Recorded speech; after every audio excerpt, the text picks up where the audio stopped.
This episode of Todd-versations is brought to you by Envy, the ultimate Apple experience. Learn more about Envy at envyapple.com. Hey, hi, ho, everybody. How the hell are you? I hope you're doing fantastic today. You know, I say that every time we open up these shows, that's truly my wish for you, is that you're having a good day. I know if we lean into it, we lead with love and kindness, we start our days off with that kind of walking tall attitude, boy, good things could probably happen in this world. What do you think, Sean? Start with love and kindness? Yeah, it's 100%. Pretty damn good way to start your day. I agree 100%. I don't know, man. I just think we lean into that more. Who knows? A big group hug would not hurt this planet one big bit. I'm excited about our show today. We're going to have a talk about a topic that doesn't get a lot of airplay, but it needs airplay because I think it's really, really important that we understand and we break down and we start to dissect through this platform. What is the value of food? What do we think about it? This is a big part of that equation, and it's packaging around food. And we got a great guest joining us today. He's the CEO of Calpine Container. Please, everybody, put your hands together, stand up, cheer. I want to see some cartwheels out there in the virtual world. Please welcome Sean Gallagher. Dude, welcome. I'm glad you're hanging with me today. Hey, thanks so much for having me, Todd. This is awesome. I was listening to a couple of these podcasts as I got to know you here. And man, I feel like you need a Jim Cramer style welcome. You know, I feel like I need to give you a big booyah, right? I'll take anything, man. You know what? And I say this to every one of my guests. It's like, I'm so excited that you're excited at the beginning. Just feel this way at the end, because otherwise it just means nothing, right? It's Absolutely. All about the finish. It's all about the finish.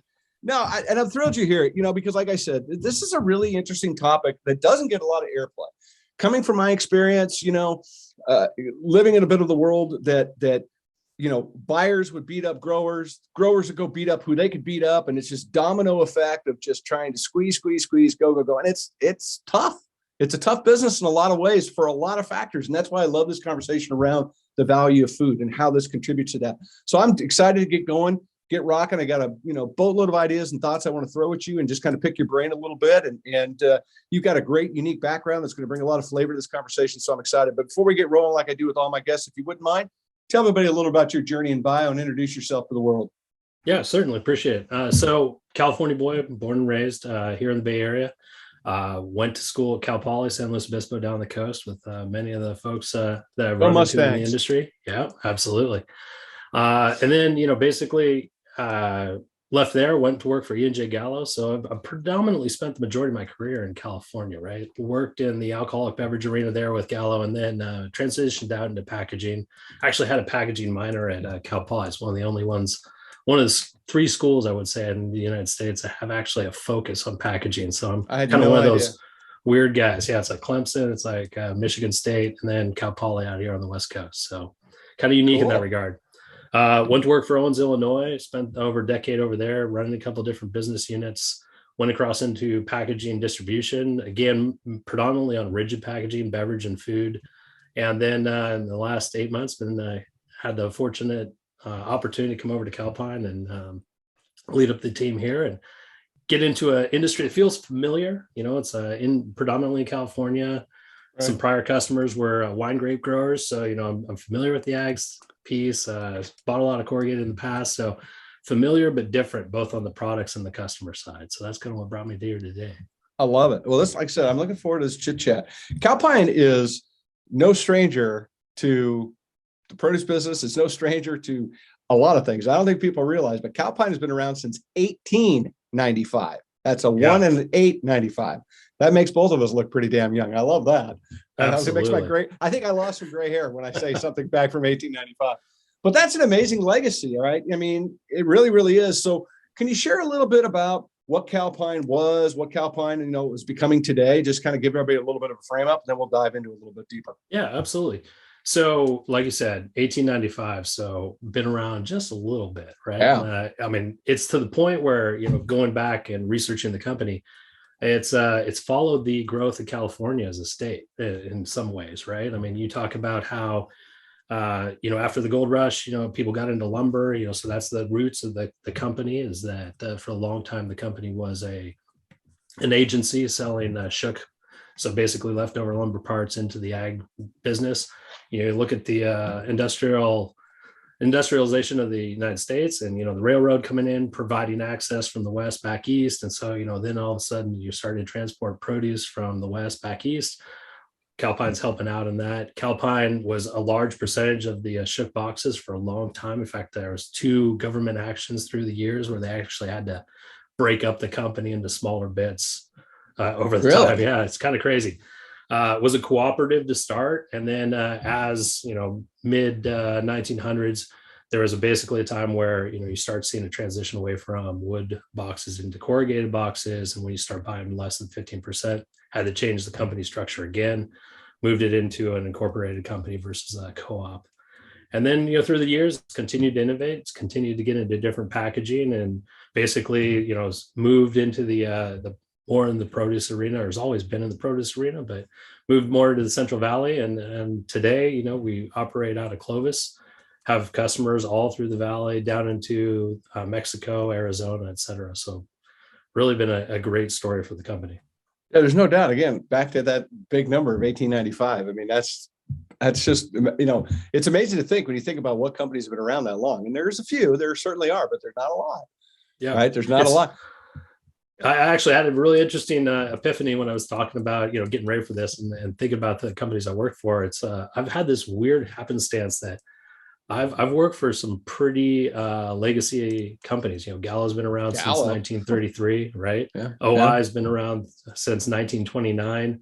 And then most recently, Saxco International, where I was working at before this, was around since 1933 as well. But 1895 takes the cake. Yeah. I mean, I don't know what you're going to be doing if you try to go any lower than that. I don't know what you're going to have. I don't know what's going to be left out there at that point. Yep. But, you talked about a little bit when you were introducing yourself to everybody, and, your background has been in packaging. You went to school. I mean, like I said, I had no idea that there was actually a packaging, course study like that. That's kind of cool. I'm going to have to go get on the Google machine and dig deeper into that. And you've done a lot of work on the beverage side of stuff. So you've got this unique perspective. So I got to go with a little, I got to throw the softball question up first, right? Yeah. What surprises you about the produce business? Now that you got your feet into it. Oh, well, I think that, again, familiar but different.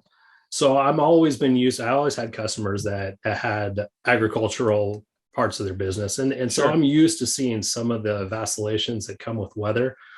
But I've had a very interesting stretch here in the last 9 months, coming in, joined the company, and then, I had 3 weeks of 100+ degree heat down in the valley, so that was impacting growing seasons. And then, of course, the 30 atmospheric rivers at the beginning of this year, right? So that's been probably the biggest eye opener, is just how much that continuously changes, when products coming off the tree or out of the ground, how that impacts the yields. And when you're trying to go into fixed manufacturing environments on our supplier side, getting ready for our customers' growing seasons, trying to give them a forecast of where to put product in and where to fit it in and how much to bring into our yards. And then anticipation of like what's going to come off the tree, what's going to come out of the ground, what's the sizing going to be like. That always breeds a pretty unique planning environment, but more unique here than anywhere else I've been.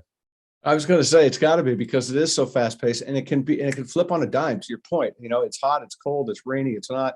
Obviously, we've had a little bit of rain here in the in California this year, and now we're getting ready, as we discussing. You and I were discussing before we flipped on the cameras. We got the runoff coming. I mean, there's a lot of moving parts. What about the similarities, though? Thinking about that between the beverage side of stuff and the produce side of stuff, you see some of that? I do. There's a lot of, when you talk about packaging, really, there's a lot of similarities regardless of what the product you're trying to protect is, right? Mm-hmm. From that standpoint. But I think that the piece for me that really resonates, that I actually love about the industry, that, what's kept me in the packaging industry, is it's really the customers and the people you get to interact with, right? Yeah. And, there's certainly, you're dealing with large corporations in one sense, but you deal with a lot of entrepreneurs. You'll deal with a lot of passionate individuals, and specifically, I'm talking about a lot of the, family-run businesses out there. I've had the benefit of just dealing with a lot of amazing people through my career. And when you're talking about the packaging, you're talking about protecting the product that they're spent so much time getting together, and then, keeping their message cohesive with the packaging as you get it out to market. You get a lot of access to the key decision makers and companies, and you're trying to earn the right to be on their side of the table and help them be more successful in the environment. So that's really been the major similarity. And, I've been able to sit in prior lives across the table, or with people like Ken Grossman at Sierra Nevada, with the Gallows, multiple different Gallaghers, both when I was working with them and then supplying them at OI, John Martinelli and Sparkling Cider. John Ledestre, who did a lot of red sauce coming up through his years. there's, it's always the same. It's always the American story, right? Like, right. I think that's the best part about it is you meet these customers and these people that have put their passion, come from somewhere else in the world and really put a passion in something and then have created a legacy out of it. And I think that's absolutely the best part of just learning their stories. And that's seeing the American dream at work. It really is. It's amazing. There's no two ways about it. And you bring up a really great point. Agriculture is really, in so many ways, exemplifies that American dream in so many different ways, right? Because you're working the ground, you're working the soil. You can't get any closer to Mother Earth than having that as your job profession in so many ways. And there's so much pride that goes in to the end result, I believe, because there's so much risk that goes in to making that end result. So that pride, I think, is so well deserved in so many ways for growers. So I can totally relate to getting in the room with folks like that, because I've been fortunate to be in a lot of the same situations and see that and be a part of that and feel that, that sense of relief, or that, I just borrowed $2.3 million from the bank and here we go. I need to hit 7 come 11, right? It's a big thing. Bets. Big time. Sure. So I love how you framed that up, and it's 100% accurate. I talked about this a little bit earlier in the beginning, and looking back at my time in tenure and the things that I'm involved with now, and packaging such a unique storyline all the time. Quite frankly, and I'll be the one to say it, and I firmly believe this, but I mean, you guys live in a world of like, how do we get it cheaper all the time, right? You always, it's the truth, right? It's what I've lived. It's always seems to be the narrative. Like I said, the buyers are beating up the growers are beating up everybody behind them. And so one of the things I find really interesting is that now you're being asked to try to help save the planet, right? So it's like, hey, we get cheaper and help us save the planet. Would you please? Yep.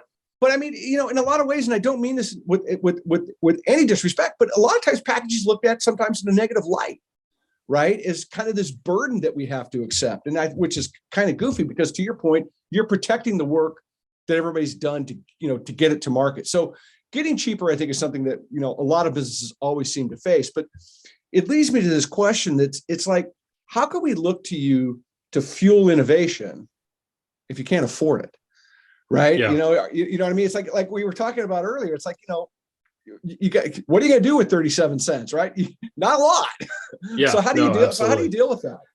Well, there's so much to unpack there for a moment. Unpack, brother. So, I think the first thing, obviously cost is always a discussion point. Always sure. Is, right? You have to be in the ballpark. You have to be within a certain range, even just be playing the game. That's a given, right? None of our customers, when we work with them, can afford to be outside the cost profile of their competitors, right?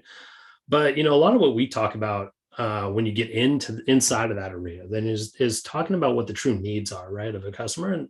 And I think those really vary and they differ. And I think that drives a lot of the discussion around packaging. It's like, what's the end goal?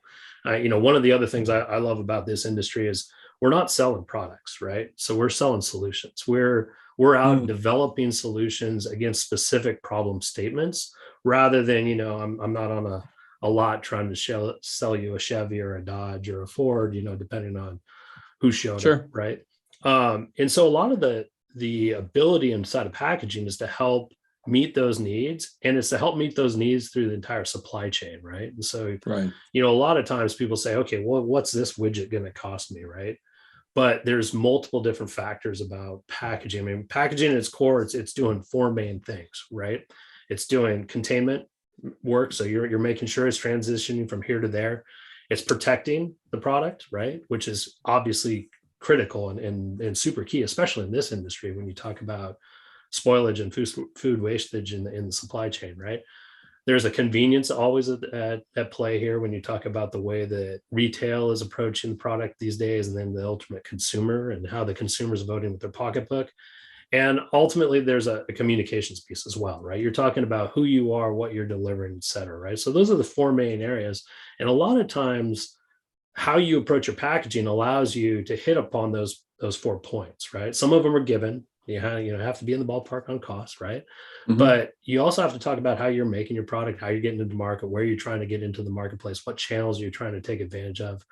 And I think, if there's one thing that's a constant today more than any other time is that just one size fits all model just doesn't work anymore, right? consumers want to be, or shoppers want to be met on their level, right? They want to be, each one of them has a different lens. They're all trying to get something accomplished. And the more that you're able to activate that channel approach to customers, the better off I've seen customers be over the years, right? And I think there's a lot of that opportunity here in produce, right? I'd say that's, going back to your question about what are some of the differences, I'd say that obviously it takes a gigantic investment to get into produce, right? So there's not as many new entrants, buying 1,000 acres and saying, I'm going to get into the farming of this product or that. Product, they're all buying greenhouses, vertical farms. Yeah. Well, I mean, that's certainly one of them. Right. But, there's in some other areas, I've seen a lot more of a lower barrier for new entrants. And so you have a lot of people come into the marketplace, have new ideas about ways to go to market. Sure. Some of them don't work out, but some of them have been highly successful, and they come out of the woodwork. I mean, there's guys in wine that started selling wine online, direct to consumer, that grew $1 million case brand before anybody knew about it. Right. And so that's taking that communication and convenience and approaching a channel in a different way. I think that's something that's an area of opportunity in every industry, but definitely one here in produce, as I've just being the neophyte into this industry. Well, again, you've got such a great perspective. So I think it gives you that opportunity to have clear vision, right? I mean, I think if you would have come up for the last 20 years strictly in the produce space, you probably would have a different perspective, which, I think it's fresh. I mean, I think it's a great lens to look through. Absolutely. Well, I'm learning a ton. I mean, I've had some great interactions with customers, again, 4th, 5th, 6th generation farmers, right? Some great people have been kind enough to take me under their wing a little bit, show me what work boots are, Nothing wrong with that. I had it. It was awesome. I went in the first day to meet Don Smith, and, he brought me back, basically said, let's take a look at yourself, and he looked down at my feet, and I was trying to be nice, dressed to impress. And he said, son, those aren't work boots. These are work boots. This is what we wear out here. Yes, Mr. Smith. I got it. Yeah, exactly. Yes, sir. Absolutely. Awesome. But, some of it, then you take that and then you say, okay, well, listening to their passion about some of the products that they're putting on the marketplace, I had no idea, absolutely no idea.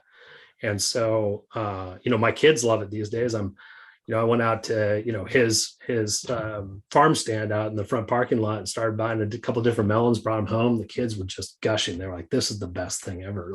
And I think that's something as a consumer that I wasn't aware of. I wasn't as knowledgeable. And I think that's a huge opportunity to communicate, some of the different varieties, some of the different value propositions and the, the companies behind them. I mean, there's a great story of many of our customers that I think really resonates to people who want to know where they're getting their food from. And that's that communication piece, I think, is a huge opportunity as you talk about packaging and how you move forward in this world today with produce. I love that. That's awesome. Well, talk a little bit, how has the sustainability factor changed around packaging, say over the last 5 years? Because I want to drag a little bit of your past into where you are today, because I think it's a big part of that, I think, question in a lot of ways.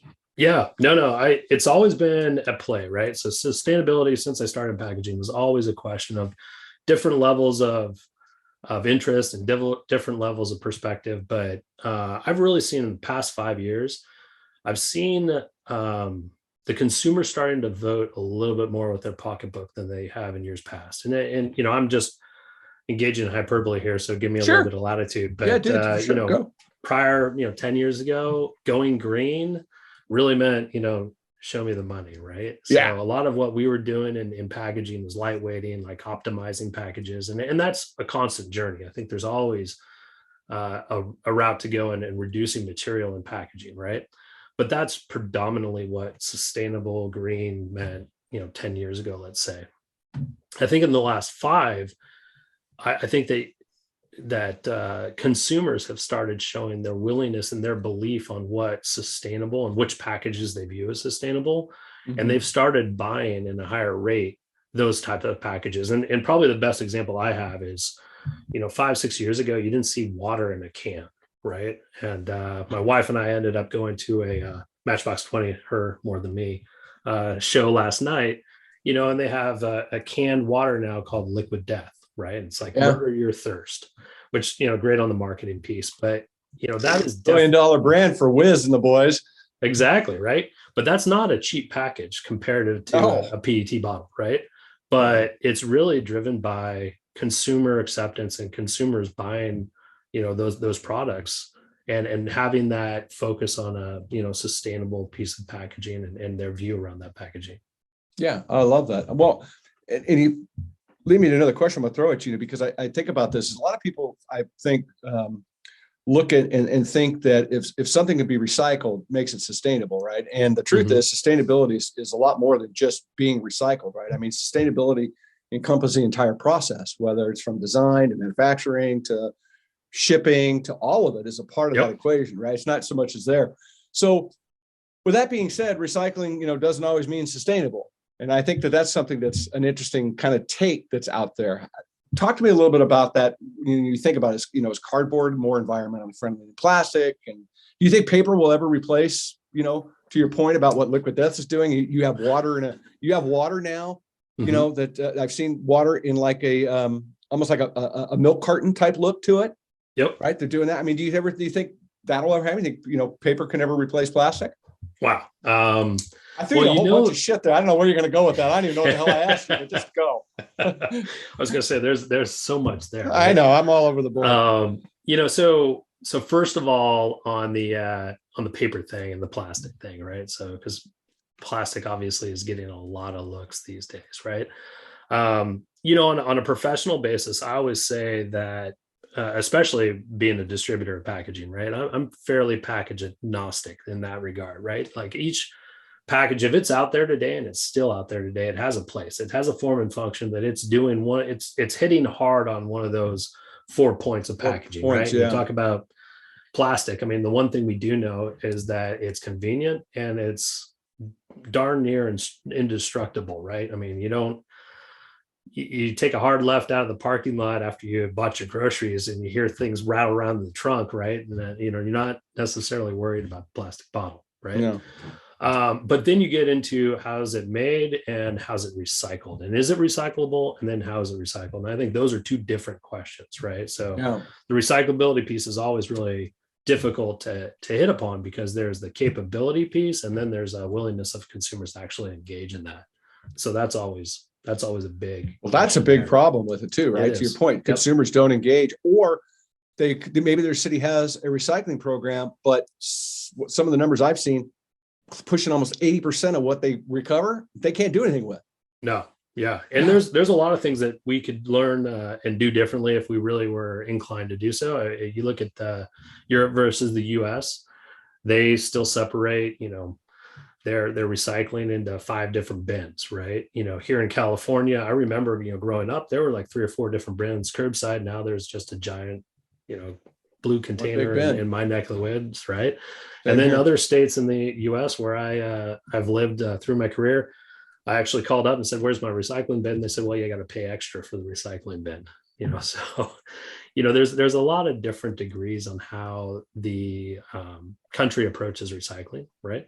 And then there's capabilities behind it. There's a lot of questions about using plant-based plastics, right? And are they really that available? Are they really that recyclable, right? They definitely have some sustainability messaging around it on one hand. Right. On the other hand, they pollute the current recycling stream, right? So you have to be able to differentiate between plant-based versus the traditional PET pellets, right? Or PET bottles, right?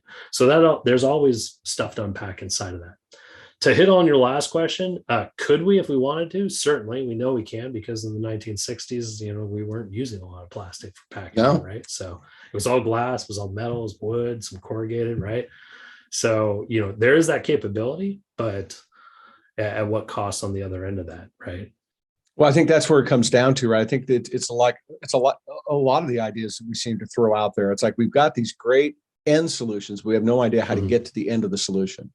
Right. I mean, I can think of several. Look, we're talking about water earlier, right? In the state of California, there's something. It's like there's a big thing to talk about. What is the solution? We know what the end game is, but we don't have any solutions to get there.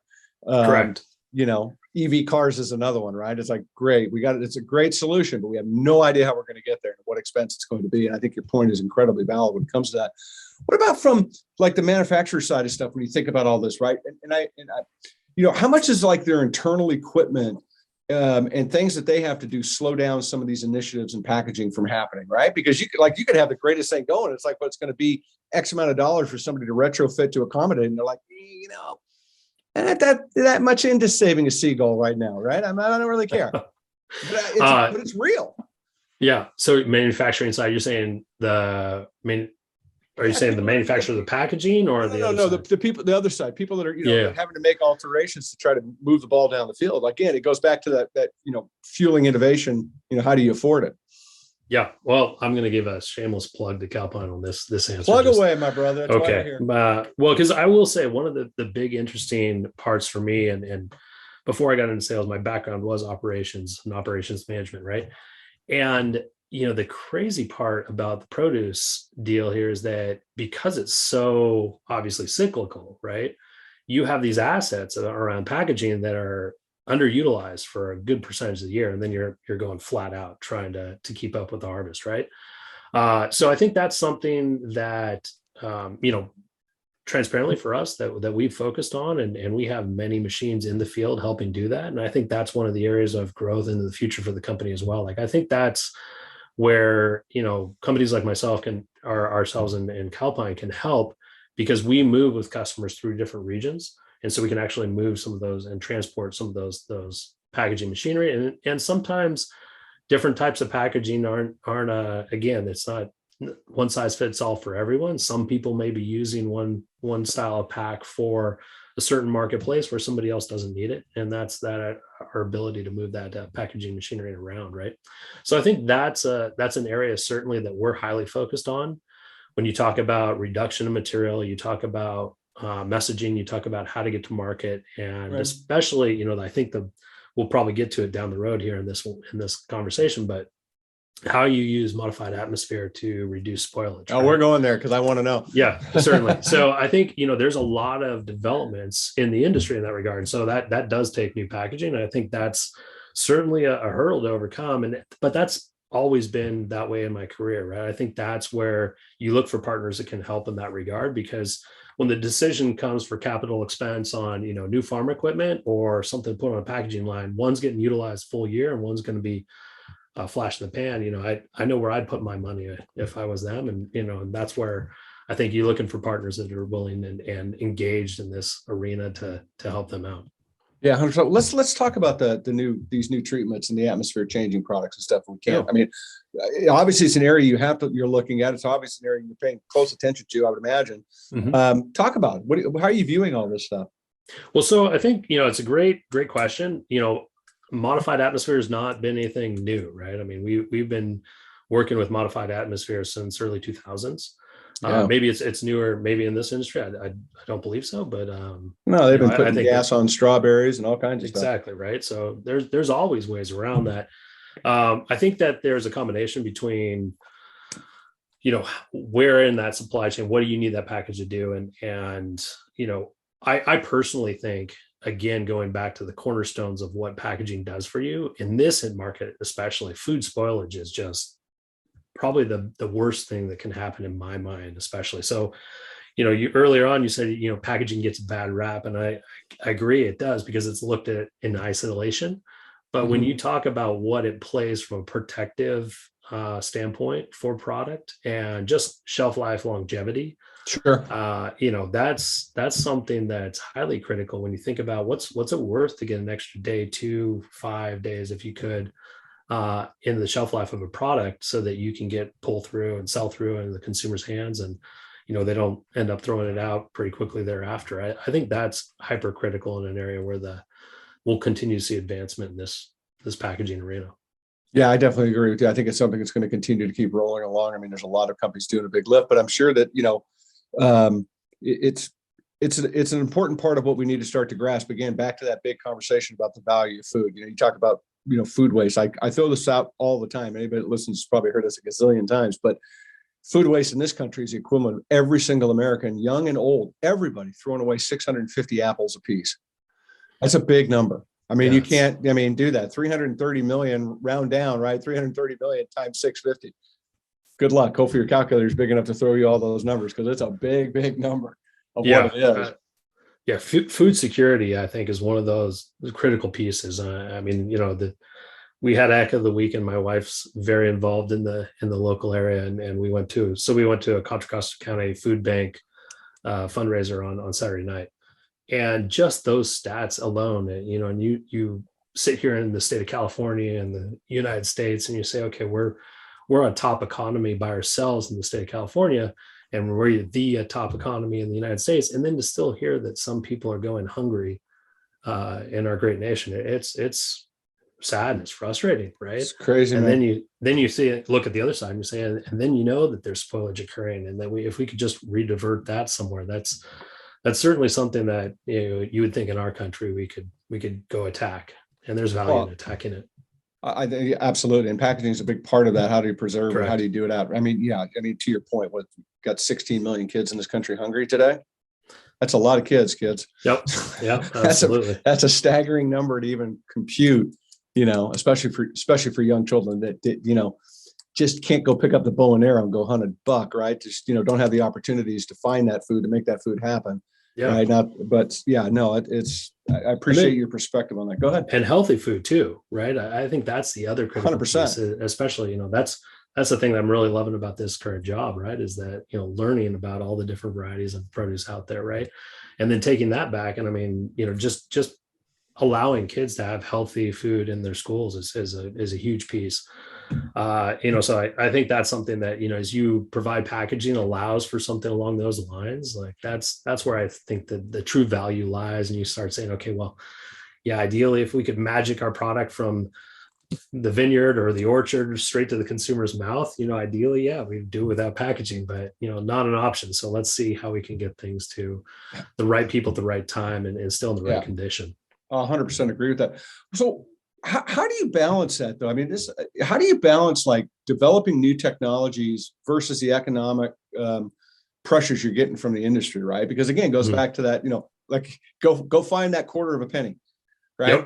Yep. So how do you kind of, because look, in some ways, and I'm not gonna put words in your mouth, but it's got to be a selling point. It's got to be something that's a part of your conversations with the people that you're providing. It's like, look, they're getting pressure from somebody over here saying you got to check off all these boxes, and packaging is a part of that. So how do you balance that?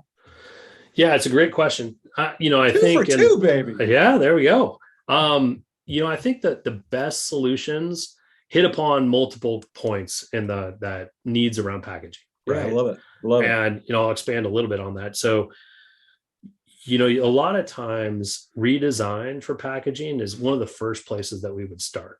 Right. And I think, one of the things I see out there today is that there's actually a lot of ways that you say, like, you look at the package and say, why are we doing it this way? And it's like, well, this is the way we've done it for a long time. Right. Which is always the opportunity. You're like, okay, well, let's unpack that a little bit. Right. Right. No doubt. So sometimes, and we've had moments like this just in the short time I've been part of Calpine, and I'm learning from the team.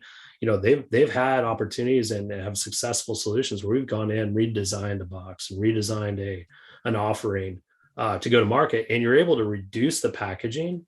So you may increase one portion of that packaging cost, let's say, because you're packaging in a different way, but it's allowing you to hit promotion better. It's allowing for convenience. It also allows you to redesign a secondary package and reduce some of the material there. So you get some of those cost savings back in the secondary packaging because you're putting more of the transferability and of the protection component on that primary package, right? Because at the end of the day, depending on where you're at, there's 3 to 4 types of different packaging. You're talking about that primary package that touches the product. You're talking about some secondary packaging, usually carrying some of the message, some of the transportation, some of the protection components. You're talking about shipping packaging, right? Which is the dunnage just to transport it around, right?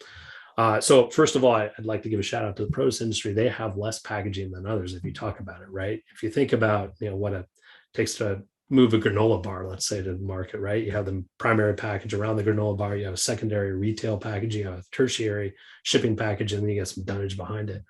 So I think there's always that discussion when you talk with customers about, again, what new channels do you want to go attack? Can you use a different style pack to maybe do some modified atmosphere, right? And then can we redesign that secondary package, because that primary package now is helping distribute the weight better. It's helping carrying some of the mildly some of that stacking strength, if you will. So there's a lot of ways that you can maneuver through it. And then when you talk about how far you go into market, like where are you transporting this to? How long is it going to sit in your cooler? How much is, how quickly is it going to hit the shelf? There's a lot of that today that, as we've gotten into it over the last couple of years as a company, that one size fits all is an area to go look at, right? Like you're going to design a box differently if you know the produce is going to sit in it inside a cooler for the next month and a half than you are if you know that you're going to pack this thing and it's going to go straight out the door and be on the shelf in 2 days, right? Right. And it's not easy. Certainly is not easy. I've said for years in packaging, the hard part about packaging is it doesn't take rocket science. It doesn't take a degree in thermodynamics to understand a corrugated box, but the complexity is just outside of this realm, right? I mean, the permutations and combinations of things that you can do with packaging, it's highly complex in that fashion. So it really, there's an opportunity to save money and put specific packs out for convenience that allow for new ways to enter, new innovative ways to package, but still allows you to moderate cost or reduce cost at times. But you have to get more granular about how you go after it.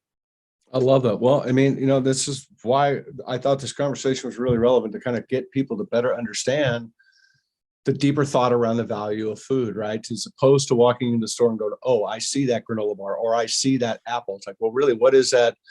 Why is it that? What is that? Because again, I think packaging a lot of times just people don't think about it in a lot of ways. And it's such an integral part of that whole equation. And when you think about value of food too, because we touched about sustainability, we touched a little bit about recycling, we touched about all these things that are value points that drive value into the food. But again, it's not, you can't go do what you're doing for nothing, right? There's a process involved. And I just think it's great that we're at this point of having a conversation around this where people can kind of get a little perspective, like, oh, I didn't really think about that. You're right. That is a factor in all that. There is, like you said to the granola bar, I think people will be really surprised when they really think about, you're right. There's the packaging around the granola bar. There's the box the granola bar went in. There's the box of the granola bar went in. Then there's the pallet that's underneath all the box, or however it was shipped, right? Yep. So it becomes this big process that, while we want to obviously do all we can to make positive changes to the globe, the reality of it is that's not the reality in a lot of ways. And it needs to be, this conversation around it, I think, is incredibly important to get people informed, again, to that value of food. Yeah. The other one around the value of food, and when you talk about communication, you talk about presentation, you talk about supply chain. Sure. The other interesting thing that I'm really excited to talk to more customers in this current industry to figure out how they view this is, but looking at the millennials and looking at Gen Z now and how they're approaching their buying decision and through retail, right? I saw an interesting stat that said that fixed weight packaging had taken over the majority share during the pandemic. Now, I think there's a question of if it's going to drop back off or not, but I think that's something that's highly relevant when you talk about how you go to market. There's a lot of people out there these days that aren't doing the shopping themselves. They're going online, they're picking up their products and they're saying, okay, I'm going to go for this and that and the next thing. And then they have it delivered to their front door. Right. And packaging plays a big part in that. I think that, when I've gone out to use those services just to try them out, there's always the question in my mind. I'm like, well, how do I know the guy's going to pick the best apple? Right? Yeah. Like, there's a lot of focus there. Are they going to pick one that I think's nice or not? I think that's an area that, sometimes these primary packs, they're showing up on store shelves, bulk packs, if you will, fixed weight, allows for some of these new channels and allows, again, my current customers to get through by providing an offering that works in that channel. They may be the only one that does that, and thus they get the opportunity to go out and gain that share. And by the way, it allows them to promote their product, specifically their family, their orchards, et cetera, versus, just being one of many on a way out display, right? 100%. I think you make me go back to the early days of the organic industry. And as things were rolling and how important it was because we had no market share. We had nothing. You had no budget. There was nobody really gave a shit about what we were doing, right? It really is the truth. Yeah. But the packaging, the way we designed boxes and the way we took that to market was such an integral part of trying to work to build a brand, because we knew that for that moment in time when that box, would come across the dock, or get out to the front of the store where somebody's putting stuff, we had an opportunity to capture somebody's attention and get our name out there to do some stuff. Right. And that's why, I can remember when they tried to get away from box and go into some plastics and different solutions, this and that, why it was just like, we were very resistant to it, because like, I've lost that billboard, I'm trying to fight for market share and everything else. So, packaging is such an integral part of so much, and has so much, it really is such an important part of what a brand does. And I think it's such an important part that consumers need to recognize, not only the value that it provides and what it's all about, but that it's really a part of that cost of, the real cost of the food, the real value of that food. So here's my last question for you, right? All right. So, Calpine been around since 1895. Let's go back to that for a second. You're the new CEO. So I'm putting a little pressure on you now. What's next for you guys coming up? What's exciting? What do you got going on? What's your initiatives? What do you got going? Well, yeah, so you have that look like a deer in the head, like, what the frick is he getting ready to ask you right now? It's quite the lead in there, right? Well, I think that the best part about being a part of a company that has this kind of legacy is that, as I've gotten into the industry and into the company specifically, there's a lot of things out there in the market in general. What's old is new again, right? Yeah. And so when you got some history behind you, there's a lot of things that we know about that we've tried through the years that you put a little bit of a current day spin on it, and you're back to some relevance, if you will, right? Certainly for me, the biggest thing is the stewardship of the company and the legacy behind the company, right? We're going to stay true to our roots. We're going to stay true to our roots and region and the products we sell to.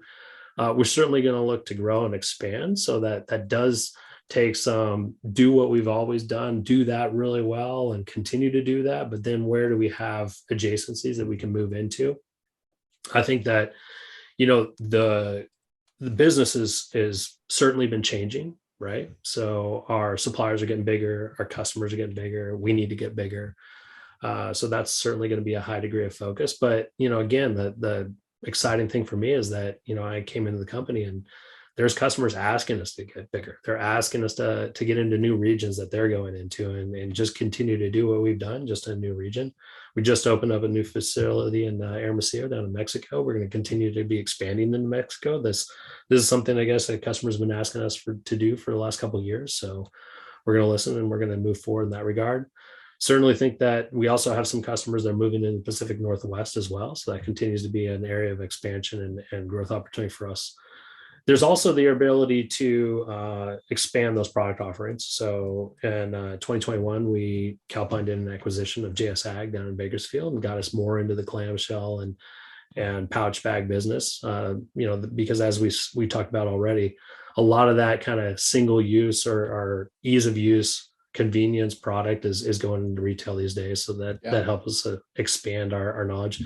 And I think the last thing, and this is where I really think the DNA of the company, I haven't quite found anybody just like Calpine in the marketplace in this regard. And that's our focus on machinery, right? I'm used to a distribution model where you're saying, you got suppliers, you got customers, you got warehouses, and you got trucks, and that's typical distribution. And you're helping do that transportation and that warehousing, that facilitation of supply chain piece. But the machinery piece is certainly something that's new to me and very exciting, right? And as we talked about earlier, when you talk about new packages coming in, especially in this industry where, that CapEx is limited and you want to put it on an asset that's going to be working day in and day out for you versus something that's just spot in time.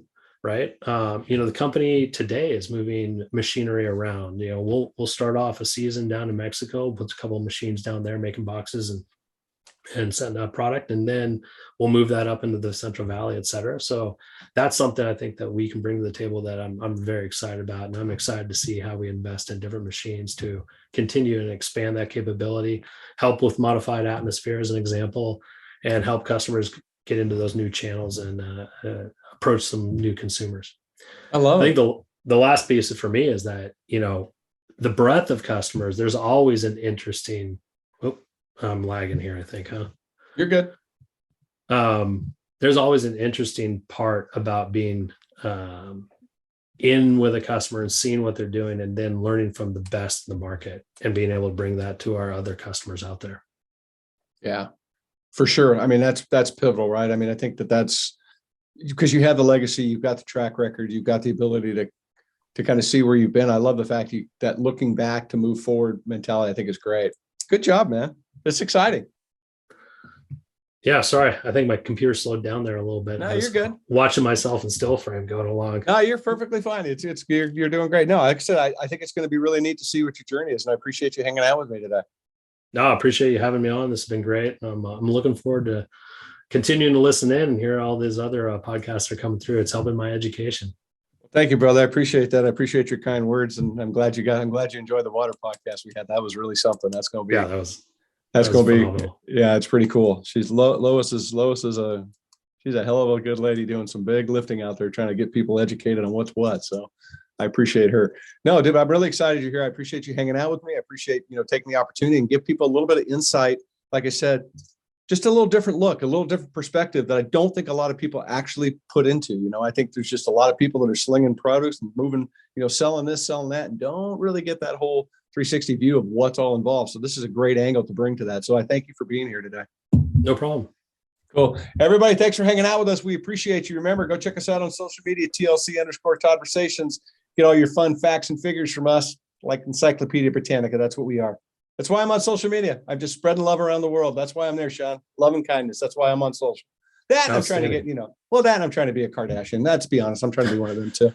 Thanks everybody for being here. We appreciate it. Sean, I appreciate you for hanging out with me, brother. I'll see you soon. Take care, everybody.